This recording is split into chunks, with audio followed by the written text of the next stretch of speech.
My name is Assam. I'm a physician. I have a position that I think reached after a certain period of time spending trying to find the truth.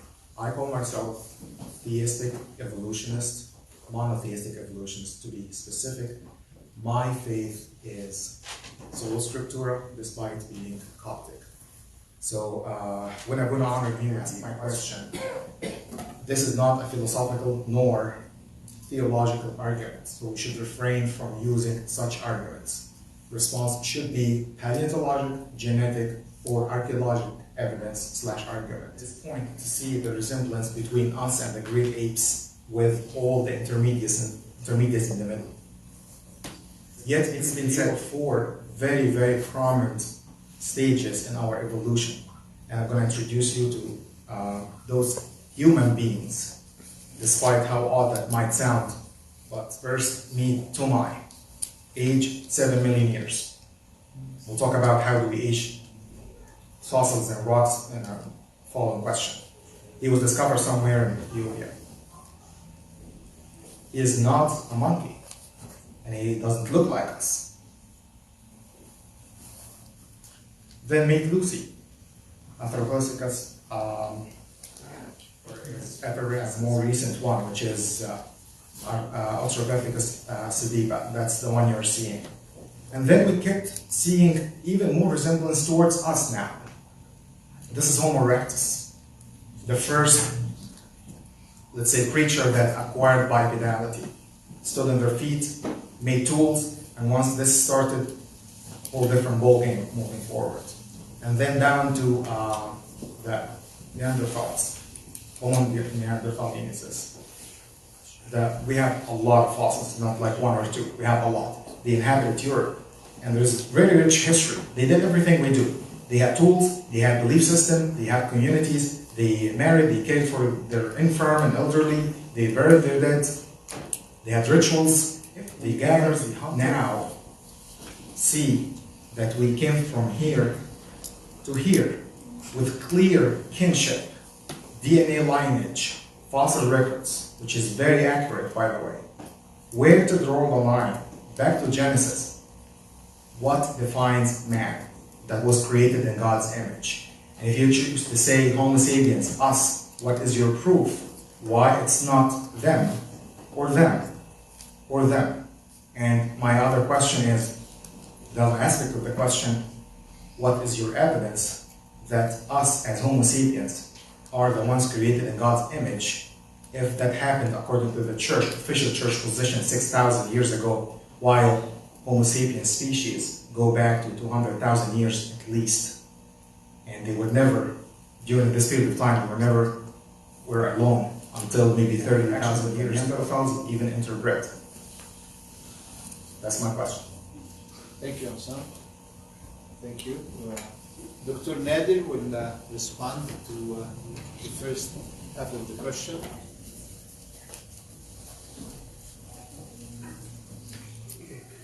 One of his pictures, he showed this built down man, and this is in the magazine of Springfield Republican. Built down man named a hoax. And here is the story. It's a fake findings. Built man named hoax. So what he just said, it's just fabricated missing link. There is a lot to speak about Peking man, one of the pictures that he showed. All evidence was lost in 1941, and still they talk about it. The Ecumenical Council statement we have comes from the Nicene Creed, which is we believe in one God who created heaven and earth, all things seen and unseen. This is the only cosmological statement we have dogmatic. Paleontology is a physical science. It depends on geology as well as biology. Biology depends on chemistry.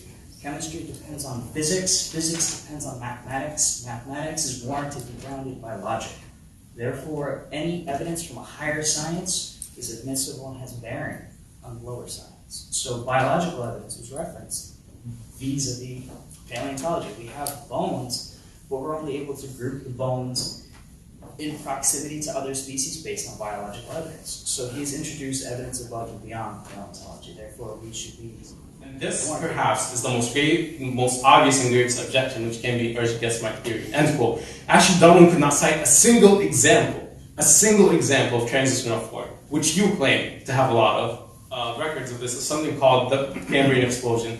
Cambrian explosion is actually so drastic that it was dubbed biology's Big Bang. So what is the Cambrian explosion? It's a period of 5 to 10 million years when all modern phyla, all modern animals appeared suddenly in the fossil record.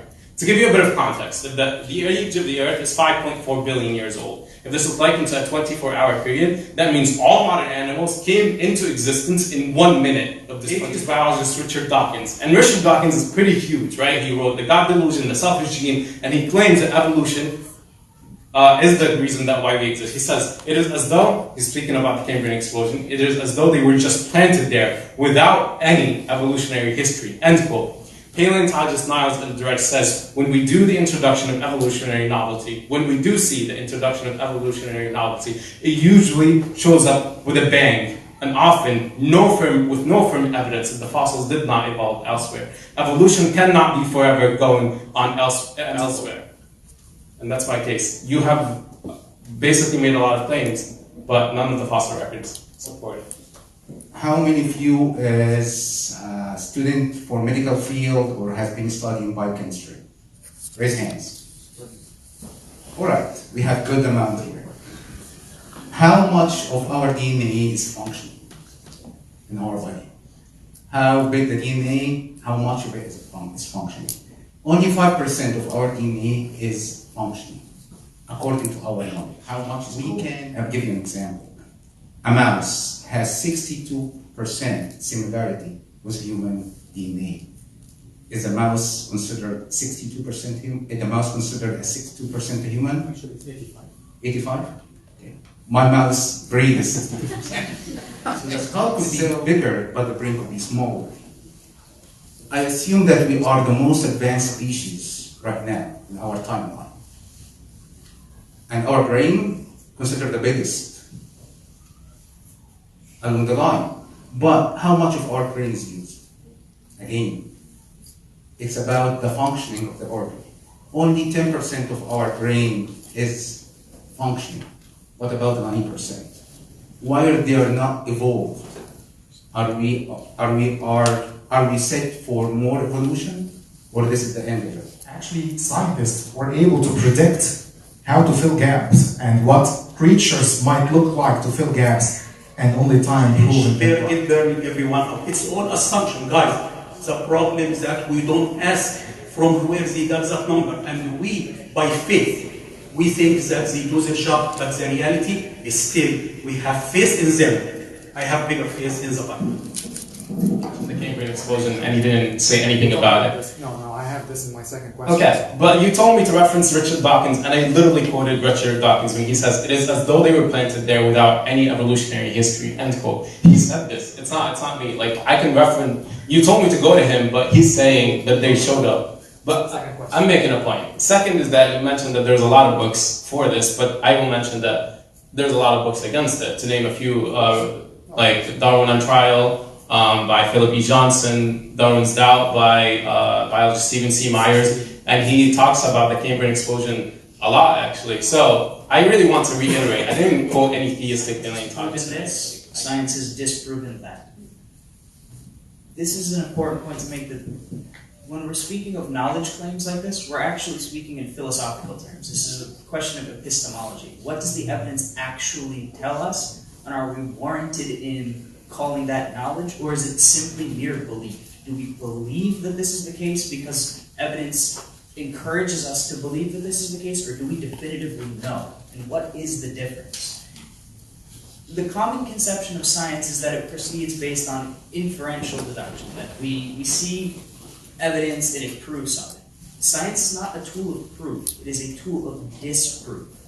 The current conception of science by the philosopher of science Karl Popper set it up on the logical foundation of deduction rather than induction. Induction is, I see this, I see this, I see this, so I deduce that.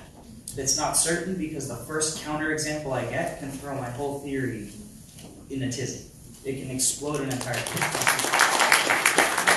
would like to thank all the participants. Thank you so much. It was fun.